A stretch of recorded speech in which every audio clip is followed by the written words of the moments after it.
Good morning students. आज हम लोग पढ़ेंगे कविता ज़रूरत के नाम पर। इसके कवि हैं कुंवर नारायण। कुंवर नारायण का जन्म 19 सितंबर 1927 को हुआ। नई कविता आंदोलन सशक्त हस्ताक्षर कुंवर नारायण अज्ञे द्वारा संपादित तीसरा सप्तक के प्रमुख कवि रहे हैं। कुंवर नारायण को अपनी रचनाशीलता में इतिहास और मिथक के जरिए वर्तमान को देखने के लिए जाना जाता है। इनकी प्रसिद्ध कृतियां हैं चक्रव्यूह, तीसरा सप्तक, परिवेश, हम तुम, अपने सामने कोई दूसरा नहीं आदि। उनकी कविताओं कहानियों का कई भारतीय तथा विदेशी भाषा में अनुवाद हो चुका है।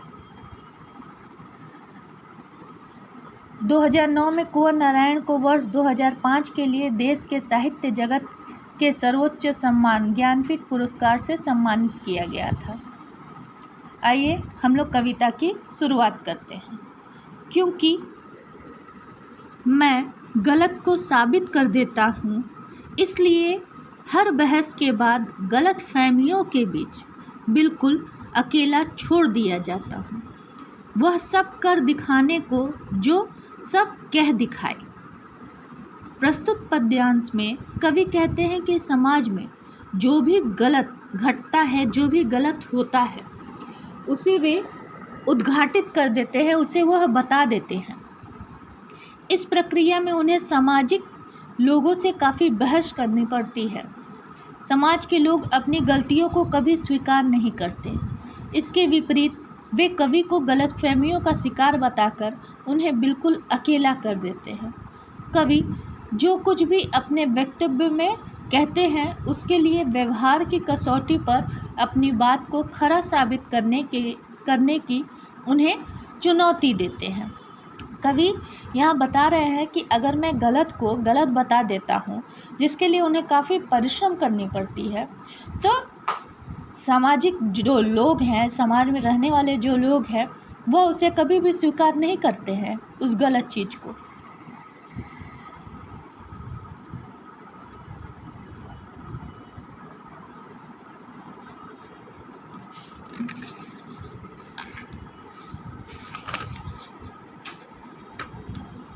वे जो अपने से मैं क्यों दूर भला, वे जो अपने से जीत नहीं पाते, सही बात का भी जितना सह नहीं पाते, और उनकी असहिष्णुता के बीच मैं किसी अपमानजनक नाते की तरह बेमुरव्वत तोड़ दिया जाता हूँ।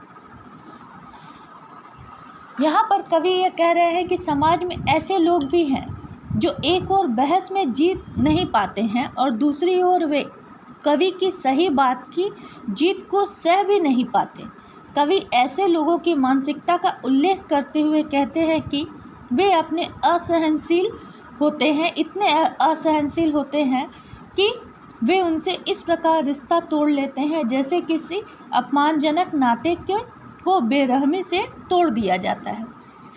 जब बहस होती है, वो गलत को गलत साबित करते हैं, तो लोग उनसे जीत नहीं पाते हैं। सही बात को सह भी नहीं पाते हैं, उन्हें लगता है वही सही है,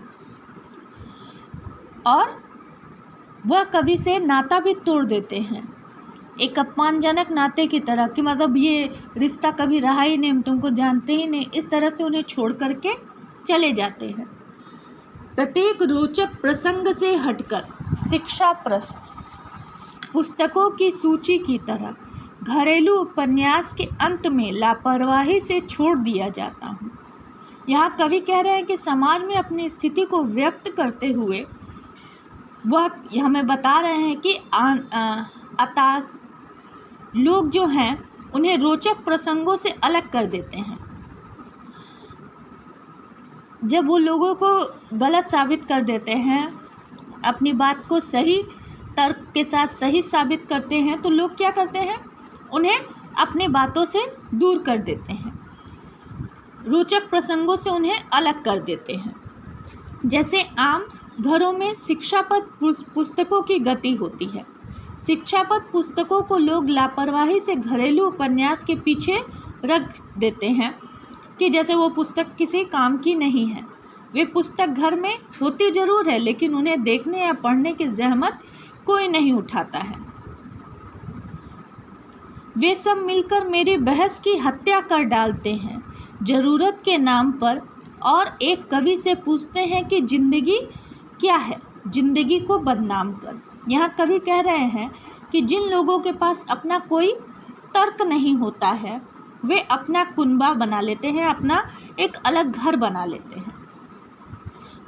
वहाँ पर जो लोग गलत को गलत साबित कर देते हैं, सही को सही बता देते हैं, वहाँ पर उनकी कोई जगह नहीं रहती है।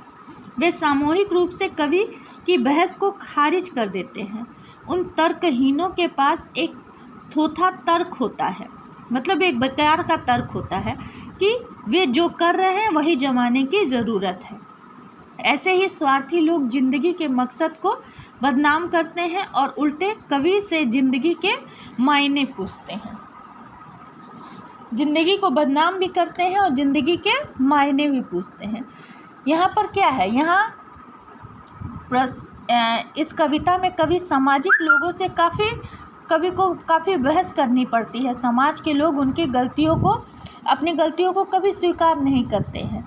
इसके अलावा कवि को ही गलतफहमी का शिकार बताकर उन्हें बिल्कुल अकेला छोड़ देते हैं।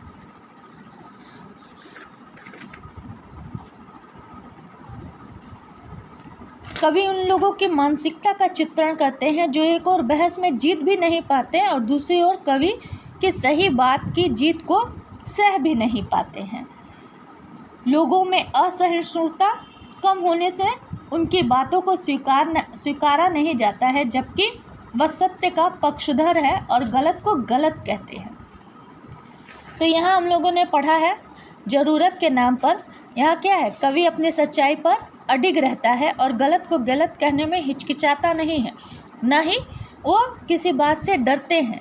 लोग उनकी उपेक्षा और अपमान करते हैं, उनकी सार्थकता को नज़रअंदाज करते हैं। उसकी ज़िंदगी को बदनाम करने के बाद कवि से ज़िंदगी का अर्थ जानना चाहते हैं। इस प्रकार कवि आज के समाज की तुच्छ मानसिकता का चित्रण करते हैं और वह कहते हैं कि समाज में ऐसे लोग भी हैं जो गलत को गलत मानने से इनकार करते हैं और उल्टा ही उसी से ज़िंदगी का अर्थ जानना चाहते हैं। तो यहाँ हमारी यह कविता समाप्त हुई।